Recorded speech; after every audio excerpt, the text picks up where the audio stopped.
Morning Celkon 4G సమర్పిస్తున్న business breakfast షోకి స్వాగతం.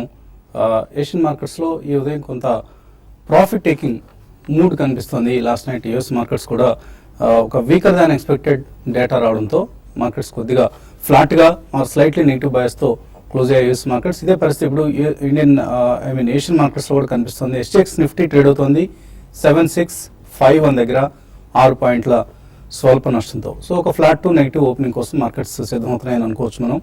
ప్రధాన కారణం ఆఫ్ కోర్స్ ఇవాళ Janet Ellen US fed chairperson ఎవరైతే ఉన్నారో జేనెట్ ఎలెన్ ఆవిడ ఒక స్పీచ్ చేయబోతున్నారో ఆ స్పీచ్లో ఎటువంటి కామెంటరీ చేయబోతున్నారు, డోవిష్ కామెంటరీ వస్తుందా హాకిష్ కామెంటరీ వస్తుందా అన్న అంశాన్ని మార్కెట్స్ గమనించబోతున్నాయి. అందువల్ల కొద్దిగా నర్వస్నెస్ ఉంది.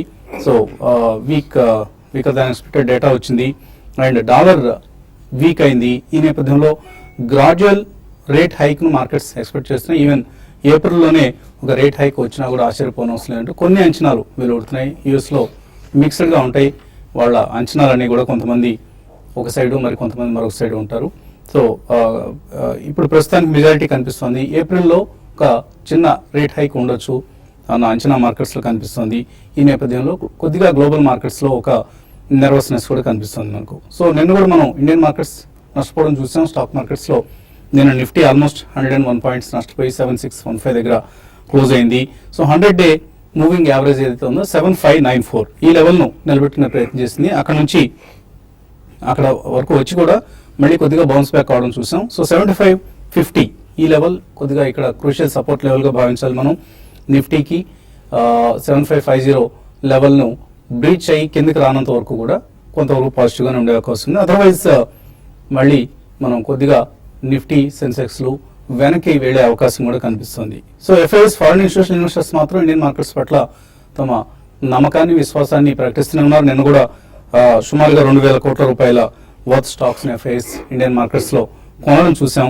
అలాగే డొమెస్టిక్ ఇన్స్టిట్యూషనల్ ఇన్వెస్టర్స్ అమ్మకాలు కూడా కొనసాగాయి. నిన్న చాలా భారీ స్థాయిలో డిఐఎస్ సెల్లింగ్ చేశారు. 2494 crores వర్త్ స్టాక్స్ ను ఎఫ్ఐఎస్ డొమెస్టిక్ ఇన్స్టిట్యూషనల్ ఇన్వెస్టర్స్ అమ్మడం చూసాం. సో లాస్ట్ ఫ్యూ డేస్ లో చూస్తే మనకు డొమెస్టిక్ ఇన్స్టిట్యూషనల్ ఇన్వెస్టర్స్ సెల్లింగ్ అంతకంతకు పెరుగుతూ వస్తుంది. ఫర్ ఇన్స్టాన్స్ మార్చ్ 17th రోజు 168 కోట్ల రూపాయల స్టాక్స్ అమ్మారు. 18th రోజు 403 crores వర్త్ స్టాక్స్ అమ్మారు. 21st రోజు 618 crores, 22nd 970, 23rd అంటే లాస్ట్ బుధవారం 1022 కోట్ల రూపాయల వర్త్ స్టాక్స్ వాళ్ళు అమ్మారు. నిన్న మళ్ళీ మండే ఫ్రెష్గా ట్రేడింగ్ ప్రారంభం అయిన రోజున 2494 crores వర్త్ స్టాక్స్ వాళ్ళు అమ్మడం చూసాం. సో ఇక్కడ domestic institutional investors behaviour financial year ending కాబట్టి కొంత ఇక్కడ వాళ్ళు రిడెంప్షన్స్ ప్రెషర్ ఉంటుందన్న ఉద్దేశంతో కావచ్చు, లేదా డివిడెండ్స్ డిస్ట్రిబ్యూట్ చేయడం కోసం కావచ్చు, లేదా ప్రాఫిట్స్ బుక్ చేసుకోవడం కావచ్చు అమ్ముతూ ఉంటారు. సో అమ్మకాలకి ప్రస్తుతానికి ఇంకా బ్రేక్ పడలేదు డిఐఎస్ నుంచి. ఓవరాల్గా ఒక రీసెంట్ హైస్ నుంచి మాత్రం ఇటు కమాడిటీస్ అటు ఈక్విటీస్ కూడా దిగి వచ్చాయి. ఈ అంశాన్ని మనం అర్థం చేసుకోవాలి. For instance Brent crude recent highs నుంచి చూస్తే ఆల్మోస్ట్ 6% క్షీణించింది. అంటే ఆల్మోస్ట్ $43 నుంచి ఇప్పుడు $40 సమీపానికి వచ్చింది. అలాగే నామిక్స్ క్రూడ్ 6.5% క్షీణించింది. Iron ore prices 8.5% recent highs నుంచి తగ్గాయి. అలాగే గోల్డ్ 5.11% క్షీణత చూస్తున్నాం. ఎంఎస్సిఐ ఎమర్జింగ్ మార్కెట్స్ ఇండెక్స్ 2.3% క్షీణిస్తే Brazilian index 1%, Russian index 3%, Chinese index 3%. Indian మన మార్కెట్స్ రీసెంట్ హైస్ నుంచి అంటే 7700 లెవెల్స్ నుంచి మళ్ళీ కొద్దిగా ఒక 4% వరకు తగ్గడం చూస్తున్నాం. సో ఇదంతా కూడా మనకి మార్కెట్స్లో ఉండే గైరేషన్స్ అంటే హెచ్చు తగ్గులు కదలికలకు నిదర్శనం. సో దీన్ని చూసి పెద్దగా గబరపడాల్సిన అవసరం లేదు. బై అండ్ డిక్లైన్స్ అన్న సూక్తిని ఇప్పటికి కూడా ఫాలో కావాలి. సో ఒక రిస్క్ ఆన్ ట్రేడింగ్కి అప్పుడప్పుడు కొద్దిగా చిన్న చిన్న బ్రేక్స్ పడుతూ ఉంటాయి. ఆ ర్యాలీస్కి బ్రేక్ పడుతూ ఉంటుంది. దాన్ని అర్థం చేసుకొని మనం మన ఇన్వెస్ట్మెంట్ స్ట్రాటజీస్ని ఎఫ్ఐఎస్ పరిస్థితి చూస్తే ఇంకా ఇప్పటికి కూడా ఇండెక్స్ లాంగ్స్ 65% లాంగ్ పొజిషన్స్ ఉన్నాయి, 35% షార్ట్స్ ఉన్నాయి. సో కాబట్టి ఎఫ్ఐఎస్ ట్రెండ్ రివర్స్ అయ్యేంత వరకు కూడా మనం గాబరా చెందాల్సిన అవసరం లేదు. వాళ్ళు ట్రెండ్ కొద్దిగా రివర్స్ అయ్యారని అనుకున్నప్పుడే మళ్ళీ ఎటువంటి స్ట్రాటజీని ఫాలో కావాలనే అంశాన్ని మనం చర్చించుకుందాం. మార్కెట్స్ పరిస్థితి గురించి మాట్లాడేందుకు కొంత అనలిస్ట్ సిద్ధంగా ఉన్నారు. సో ఎటువంటి ట్రెండ్ మీరు షార్ట్ టర్మ్ ట్రెండ్ ఎక్స్పెక్ట్ చేస్తున్నారు మార్కెట్స్ లో? బేసికలీ ఐ థింక్ ఈ ప్రాఫిట్ టేకింగ్ అనేది ఇంకా కొంత కొనసాగే అవకాశం ఎక్కువ కనిపిస్తుందండి. Probably even going in to the next week. అంటే మనకి ఈ వీక్ నెక్స్ట్ 2 days లో ఎఫ్ఎన్ఓ ఎక్స్పైరీ ఉంది అండ్ నెక్స్ట్ వీక్ వచ్చేసరికి మనకి almost the noise of rate cut అనేది ఎక్కువ అవుతుంది. So I think definitely market almost 6850 నుంచి అబౌట్ 900 పాయింట్స్ దాకా రిలెంట్లెస్లీ పెరిగింది. ఎఫ్ఐ బయింగ్ కూడా చాలా స్ట్రాంగ్ గా జరిగింది కాబట్టి ఐ థింక్ ప్రాఫిట్ బుకింగ్ అనేది ఉంటుంది. And one reason you mention was FIs probably year end considerations కాబట్టి డొమెస్టిక్ ఇన్స్టిట్యూషన్స్ డెఫినెట్లీ కొద్దిగా ప్రాఫిట్ బుక్ చేయడానికి మొగ్గు చూపుతుంటారండి. బట్ మనకి ఏప్రిల్లో డెఫినెట్లీ మనకి ఇన్సూరెన్స్ మనీ ఒకటి వస్తుంది, ఈఎల్ఎస్ఎస్ మనీ ఒకటి వస్తుంది. I think definitely markets are going to be reasonably positive. It's a normal correction అండి. I think buy on declines అనేది డెఫినెట్లీ మనం ఇంకా పాటించాలి. The wild card will be monsoon predictions అండి. అది డెఫినెట్లీ మనకి 15th of April లోపల preliminary IMD forecast అనేది వస్తుంది. అది కొద్దిగా ఆశాజనకంగా ఉందంటే మళ్ళీ సెంటిమెంట్ ప్రివేల్ అవుతుంది. ఇంకా మనకి చాలా కాలం ఉంది, ఇంకో 3 నెలలు ఉంది కాబట్టి ఈలోగా మీ ఇతర షార్ట్ టర్మ్ ఫినామినా ఏంటి? No, but definitely that will play. Sentiment పరంగా అది definitely it's going to be a booster. కానీ మార్కెట్స్ అప్పుడే తీసుకోవద్దని మన పరిగణలోకి ప్రస్తుతానికి short term parameters short term I think most probably only interest rate cut అండి April 5th కి. But most probably I think first week off April లో కూడా మార్కెట్ ఆల్మోస్ట్ మనకి కార్పొరేట్ రిజల్ట్స్ గురించి వెయిట్ చేస్తుంటాయి కాబట్టి I think next 3-4 days it's going to B weakness. But post that will be one good opportunity for buying at probably the first price point అనే చెప్పచ్చు. Okay, technically ఎటువంటి levels indicate చేస్తారు, traders ఎటువంటి సలహా ఇస్తారు? ఇక్కడ మార్కెట్స్ అంటే ఒక రెసిస్టెన్స్ జోన్ మనకు చూసాము. నిఫ్టీకి చాలా గత రోజులు కానీ కొన్ని రోజులుగా వచ్చిన ఒక అప్ ట్రెండ్ ఇక్కడ బ్రేక్ పడిందని చెప్పొచ్చు. అయితే ఇక్కడ నుంచి మార్కెట్ బేరిష్ ట్రెండ్ అయితే ఉండకపోవచ్చు, ఒక రేంజ్ లో ఉండే అవకాశమే ఎక్కువ ఉంది. నిఫ్టీకి కరెంట్ లెవెల్స్ నుంచి 7600 దగ్గర ఒక స్మాల్ సపోర్ట్ అనేది ఉంటుంది. అది కానీ బ్రేక్ అయిందంటే 7550 ఆ లెవెల్ దాకా రావచ్చు. బట్ ఈ సిరీస్ లో పెద్దగా డౌన్ ట్రెండ్ అయితే ఉండకపోవచ్చు. బట్ నెక్స్ట్ సిరీస్ లో ఏ విధంగా రోల్ ఓవర్స్ ఉన్నాయనేది నెక్స్ట్ 1-2 రోజుల్లో మనకి తెలుస్తుంది. దాన్ని బట్టి మనకి నెక్స్ట్ సిరీస్ ఏ విధంగా ఉంటుందని చెప్పొచ్చు.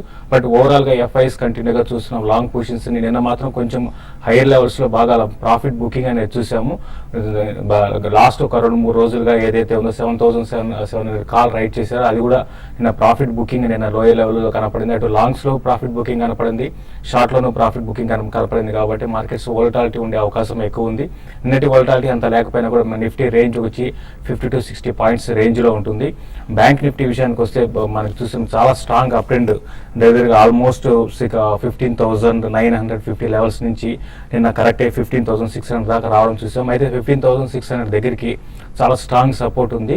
అది కానీ బ్రేక్ అయిందంటే 16,400 లెవెల్ దాకా రావచ్చు. ఈ సిరీస్ లో మాత్రం బ్యాంక్ నిఫ్టీని ఎవరీ డిప్ లో కూడా బై చేసుకోవచ్చు. కొన్ని బ్యాంకింగ్ స్టాక్స్ కొంత ఓవర్సోల్డ్ లో ఉన్నా కూడా ఓవర్ బాట్ లో ఉన్నా కూడా మళ్ళీ లోయర్ లెవెల్ లో బయింగ్ రావడానికి అవకాశం ఉంటుంది. ఈవెన్ బ్యాంక్ నిఫ్టీలో నిఫ్టీ కన్నా బ్యాంక్ నిఫ్టీలో ఎక్కువ షార్ట్స్ ఉన్నాయి కాబట్టి ఆ షార్ట్ కవరింగ్ కూడా నెక్స్ట్ 1 or 2 days లో రావచ్చు. ఎవరీ డిప్ లో బ్యాంక్ నిఫ్టీని బై చేయొచ్చు. ఇంకా స్టాక్స్ ఇండివిజువల్ స్టాక్స్ విషయానికి వస్తే బయింగ్ కోసము ఇంట్రాడే కోసము డాక్టర్ రెడ్డి ల్యాబ్స్ ని లాస్ట్ 3-4 రోజుల్లో కొంత వీక్ ఉంది. బట్ ఈ లెవెల్లో కొంచెం ఆగవచ్చు. ఇటువంటి సేఫ్ అంటే డిఫెన్స్ స్టాక్స్ ని కొంచెం బయింగ్ వెళ్ళమంటాను. తర్వాత ఐటీసీ ఒకటి కూడా ఇంట్రాడేలో బై కూడా చేసుకోవచ్చు. తర్వాత అదాని కూడా బై చేసుకోవచ్చు. తర్వాత సెల్లింగ్ విషయానికి వస్తే అశోక్ లైలాండ్ ఒకటి హైయర్ లెవెల్లో సెల్ చేయొచ్చు. తర్వాత టీవీఎస్ మోటార్స్ కూడా హైయర్ లెవెల్లో సెల్ చేయమంటాను. డివి ల్యాబ్స్ కూడా హైయర్ లెవెల్లో సెల్ చేసుకోవచ్చు. 980 దగ్గర స్టాప్ లాస్ పెట్టుకోమంటాను. బట్ ఓవరాల్ గా మార్కెట్ కన్సాలేషన్ అయ్యే అవకాశం ఉంది. కొంచెం వోలటాలిటీ ఉండే అవకాశం ఎక్కువ కనపడుతుంది. సో డిఐఎస్ చాలా ఎక్కువ సెల్లింగ్ మనం చూస్తున్నాం లాస్ట్ ఫ్యూ డేస్గా. ఆల్మోస్ట్ మార్చ్ అంతా కూడా వాళ్ళు అమ్ముతూనే ఉన్నారు ఎఫ్ఐఎస్ కొంటూ ఉంటే. సో మ్యూచువల్ ఫండ్ ఎన్యూఎస్లో ఈ మేరకు ఏమైనా హెచ్చు తగ్గులు మార్పులు కనిపిస్తున్నాయి? ఖచ్చితంగా అండి. యాక్చువల్గా ఇప్పుడు PE ratio Nifty PE ratio 21 దగ్గర ఉందండి. So it is little bit expensive. అందుకోసమే చాలా వరకు ఫండ్స్ సెల్లింగ్ చేస్తూ ఉన్నాయి. అండ్ ఎన్ఏవిస్ పరంగా చూస్తే గత ఫిబ్రవరి ఎండ్ నుంచి ఇప్పటి వరకు దాదాపు చాలా వరకు ఎన్ఏవిస్లో 8 to 9% ఇంక్రీజ్ అయినాయి ఎన్ఏవిస్. కాకపోతే లాస్ట్ కొద్దిగా సెల్లింగ్ వల్ల ఒక 2 to 3% ఎన్ఏవిస్లో డౌన్ఫాల్ కనబడుతుంది. బట్ ఇంతకుముందు బాలాగారు చెప్పినట్టు ఏప్రిల్లో పర్చేజెస్ ఎక్కువగా అవ్వడానికి అవకాశాలు ఎక్కువగా ఉన్నాయండి. సో ఏప్రిల్లో అంటే ఫ్రెష్ ఫండ్స్ వస్తాయనుకుంటున్నారు లేదా ఇప్పుడు ఏదైతే వాళ్ళు క్యాష్ చేసుకుంటున్నారో ఆ క్యాష్ని ఉపయోగిస్తారు? రీడిప్లాయ్ చేయడానికి కూడా అవకాశాలు ఉన్నాయి. ఎందుకంటే ప్రాఫిట్ బుకింగ్ అవుతుంది కాబట్టి రీడిప్లాయ్ చేయడానికి కూడా అవకాశాలు ఎక్కువగా ఉన్నాయి. అండ్ ఎస్ఐపి బుక్ సైజ్ ఏమైతే ఉందో పర్ మంత్ పర్చేజెస్ అవుతూనే ఉన్నాయి. And that's a good amount of money which is getting purchased. Okay, so ఇవాళ మీరు బిఎస్ఎల్ ఫ్రంట్ లైన్ ఈక్విటీని సజెస్ట్ చేస్తున్నారు? అవునండి. Birla Sun Life front line equity fund 2002లో స్టార్ట్ అయిన ఫండ్ అండి. బిఎస్సి 200కి బెంచ్ మార్క్ అయి ఉన్న fund. And this is the flagship fund of Birla Sun Life AMC. And దాదాపు 10,000 కోట్లకి చాలా దగ్గరలో ఉన్న ఫండ్ అండి ఇది.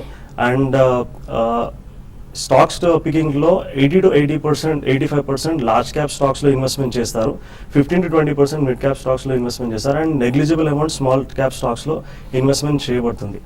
అండ్ స్టాక్ పికింగ్ అప్రోచ్ అయ్యేటప్పుడు గ్రోత్ అట్ రీజనబుల్ ప్రైస్ ఏవైతే ఉంటాయో దాన్ని పికప్ చేస్తారు. అండ్ గత 10 సంవత్సరాలుగా చూస్తే బెంచ్ మార్క్కి కానీ సెక్టర్కి కానీ బెంచ్ మార్క్కి కానీ కేటగిరీకి కానీ అండర్ పర్ఫార్మెన్స్ ఈ ఫండ్ ఎప్పుడు కూడా చేయలేదు. And since Inception almost 22% compounding return ఇచ్చిన ఫండ్. టాప్ సెక్టర్స్ వచ్చేసి banking and financial, energy, technology, health care and automobile.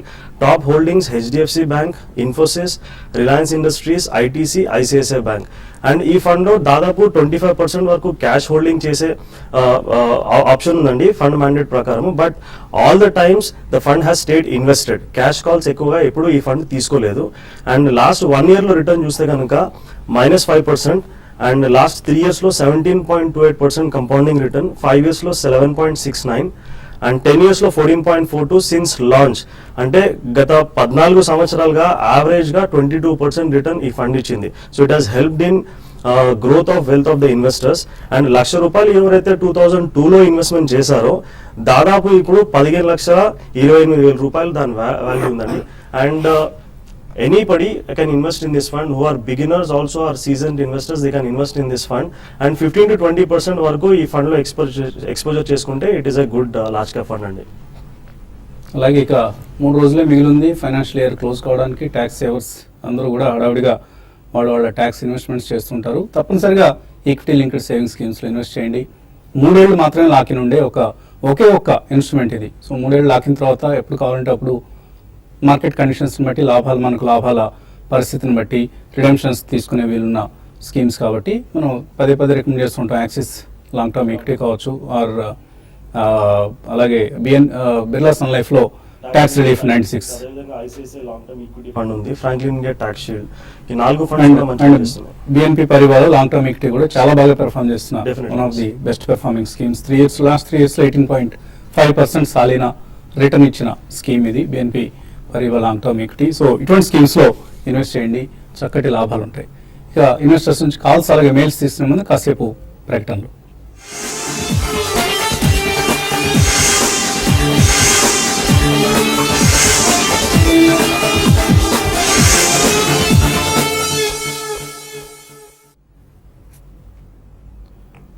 Celkon 4G సమర్పిస్తున్న బిజినెస్ బ్రేక్ఫాస్ట్ షోకి తిరిగి స్వాగతం. కాలర్స్ లైన్ ఉన్నారు. మొదటి కాలర్ సూర్యం శ్రీకాకుళం నుంచి. హలో సార్, నమస్తే అండి.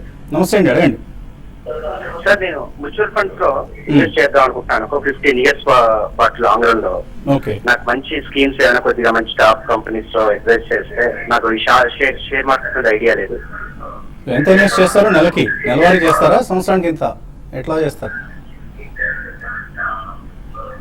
సూర్యం, ఒకసారిగా లంసంగా ఇన్వెస్ట్ చేస్తారా లేకపోతే నెలవారీ చేస్తారా? Systematic investment plan sir. Every month ఒక 2,000 చొప్పున ఒక 5-6 కంపెనీస్ ఇన్వెస్ట్ చేయడం మంచిదా? ఎలా చేస్తే మంచిదని సార్? ఒక గుడ్. ఆయనకి ఎస్ఐపి పద్ధతి గురించి తెలుసు కాబట్టి ఎటువంటి సలహా ఇస్తారు? SIP is the best route to wealth creation అండి. అండ్ మీరు 2,000 రూపీస్ ఇన్వెస్ట్మెంట్ చేయాలనుకుంటున్నారు కాబట్టి ఒక 2 ఫండ్స్లో మాత్రమే ఇన్వెస్ట్మెంట్ చేసుకోండి, అమౌంట్ ఎక్కువ లేదు కాబట్టి. సో దీనికి మీరు ICICI Prudential value discovery fund and Birla Sun Life MNC fund ని కన్సిడర్ చేయొచ్చు. మీరు 2,000 రూపాయలు కనుక 15 సంవత్సరాలు ఇన్వెస్ట్మెంట్ చేస్తే యావరేజ్ గా ఒక 14% రిటర్న్ కనుక మనం కన్సిడర్ చేసామనుకోండి, దాదాపు మీకు 10,52,000 రూపాయలు అక్యుములేట్ అవ్వడానికి ఛాన్స్ ఉంటుందండి. తర్వాత కాలర్ విజయవాడ నుంచి వెంకట్. హలో, మార్నింగ్ వస్తుంది సార్. సార్, ఇది మా మదర్ పేరు మీద ఒక 25 lakhs లంసమ్ మ్యూచువల్ ఫండ్ వేద్దామని చెప్పేసి ఆలోచన ఉంది. సో అది నేను డివిడెండ్ ఈల్డ్ అంటే monthly quarterly income dividend yield అయితే బెటర్ ఏమో అనుకుంటున్నాను. మీ అడ్వైస్ గురించి కాల్ చేశాను సార్. సో మీ మదర్ కి దీని మీద వచ్చే డివిడెండ్ ఏమైనా అవసరమా? సంవత్సరానికి వచ్చే డివిడెండ్ మీద ఆవిడ ఆధారపడతారా? అంటే పర్టికులర్లీ డివిడెండ్ రావాలని ఏం లేదు, అదే క్వార్టర్లీ ఇన్కమ్ వస్తుంది కదా అని చెప్పేసి నేను అనుకున్నది. దానికంటే బెటర్ ఏమన్నా ఉన్నా కూడా నాట్ ఏ ప్రాబ్లం. డివిడెండ్స్ కంటే కూడా క్యాపిటల్ అప్రిసియేషన్ కి ఎక్కువ ఇంపార్టెన్స్ ఇవ్వాలి. ఒకవేళ మీరు ఇది మీ మదర్ పేరు పైన ఇన్వెస్ట్మెంట్ చేయాలనుకుంటున్నారు కాబట్టి రిస్క్ తీసుకోకుండా మీరు డెట్ మ్యూచువల్ ఫండ్స్లో ఇన్వెస్ట్మెంట్ చేసుకోవాలండి. క్వాలిటీ డెట్ మ్యూచువల్ ఫండ్స్లో short term income funds and medium term income ఫండ్స్లో ఇన్వెస్ట్మెంట్ చేసుకుంటే మంచిది. మీరు ఇన్వెస్ట్మెంట్ చేసిన తర్వాత మీకు రెగ్యులర్ ఇన్కమ్ కావాలి అని అంటే సిస్టమాటిక్ విత్డ్రావల్ ప్లాన్ అనే ఆప్షన్ ఉంటుంది. మీకు 25 lakhs పైన యావరేజ్గా మనం ఒక 8% రిటర్న్ తీసుకున్నా కానీ దాదాపు 2 లక్షల రూపాయలు సంవత్సరానికి ఎర్న్ చేసే ఛాన్స్ ఉంటుంది. అంటే average around 16,000 to 17,000 rupees per month మీకు ఇన్కమ్ రావడానికి ఛాన్స్ ఉంటుంది. మీకు ఒకవేళ రెగ్యులర్గా ఇన్కమ్ కావాలి అంటే ఎస్డబ్ల్యూపీ ఆప్షన్ పెట్టుకోవచ్చు. ఒక 1 year తర్వాత పెట్టుకుంటే మీకు ఎగ్జిట్ లోడ్ కూడా ఉండదు. 1 year తర్వాత you can choose that option. దీనికి you can consider Birla Sun Life medium term plan, UTI short term income fund and ICICI Prudential regular savings fund. ఈ మూడిట్లో 60-20-20 స్ప్రెడ్ చేసి ఇన్వెస్ట్మెంట్ చేసుకోండి. ఓకే అండి. తర్వాత caller hello hello Suresh Hyderabad నుంచి. Hello sir, good morning sir. Morning అండి. Sir, options లో for example market 100 points పడింది. 100 points పడితే పుట్టు ఎంత పెరుగుతుంది, కాల్ అనేది ఎంత తగ్గుతుంది. సో ఈ గ్రీక్స్ అనేవి డెల్టా, గామా, తీటా, వోల్గా ఇవన్నీ అనేది మార్కెట్ ఒక 10 points పెరిగినా 100 points డౌన్ అయినా ఇవి ఏ పర్సంటేజ్ లో పెరగడం తగ్గడం అనేది ఉంటుంది. దాని ఆ సాఫ్ట్వేర్ వాటిని ప్రొవైడ్ చేసే సాఫ్ట్వేర్ ఒకసారి సాఫ్ట్వేర్ నేమ్ ఒకసారి ఎక్స్ప్లెయిన్ చేయండి సార్ నాకు. అంటే మీరు నిఫ్టీ గురించి అడుగుతున్నారా? Index options? అవును సార్, నిఫ్టీ కానీ బ్యాంక్ నిఫ్టీ కానీ ఇండెక్స్.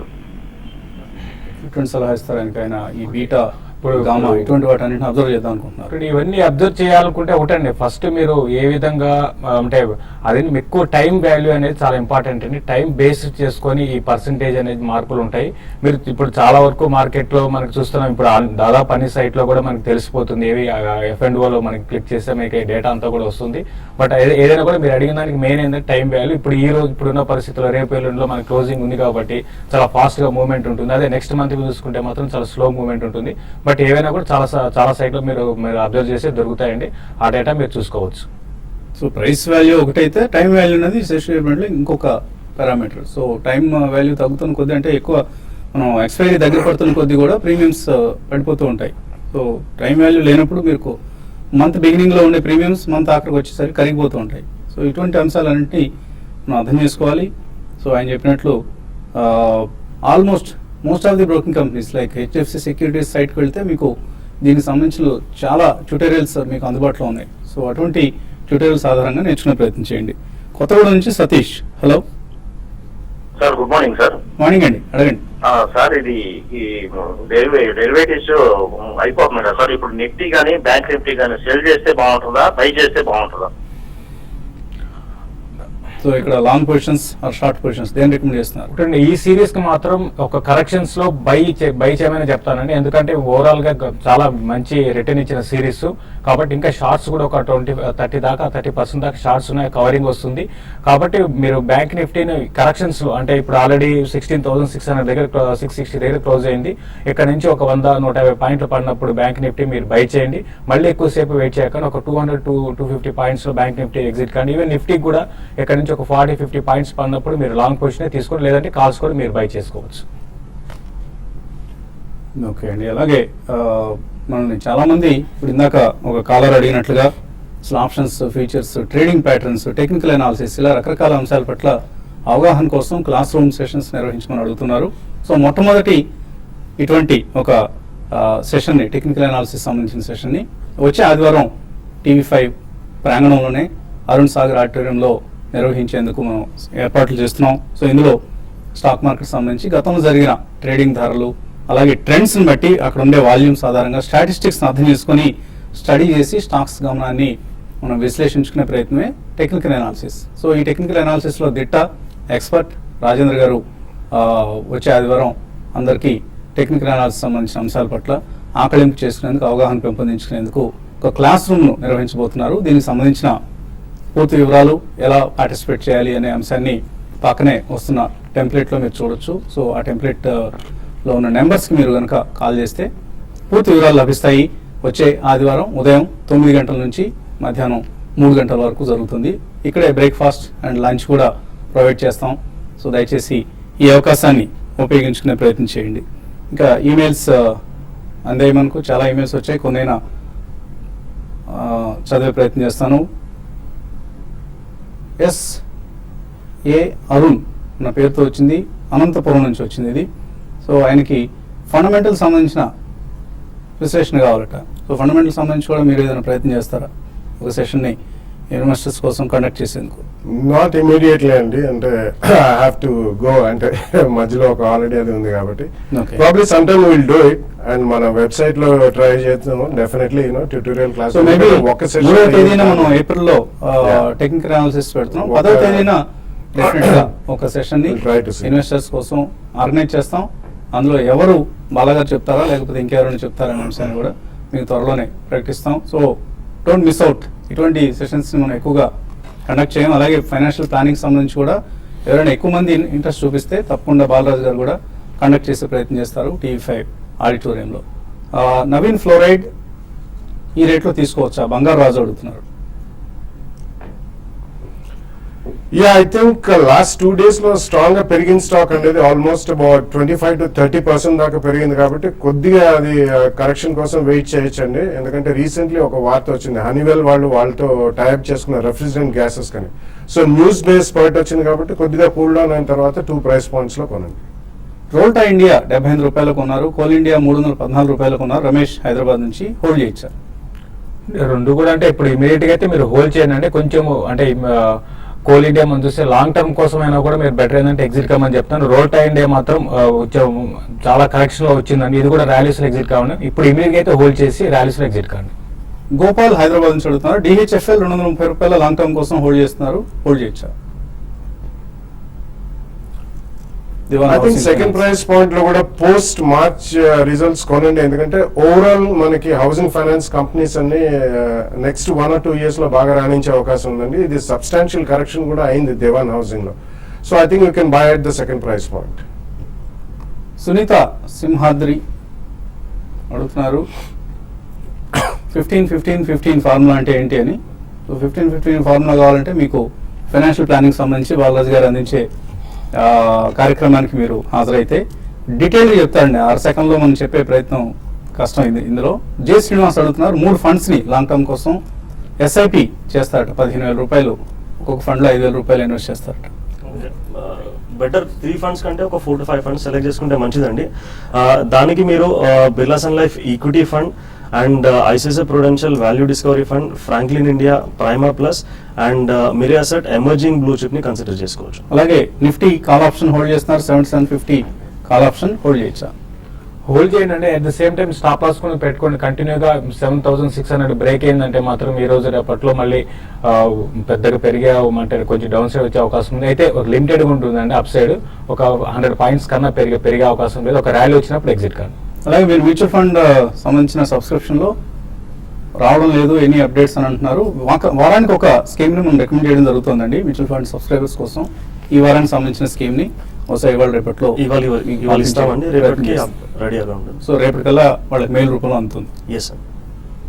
సో ఇది ఇవాళ సెల్కాన్ 4G సమర్పించిన బిజినెస్ బ్రేక్ఫాస్ట్. మధ్యాహ్నం స్మార్ట్ ఇన్వెస్ట్లో మళ్ళీ కలుద్దాం.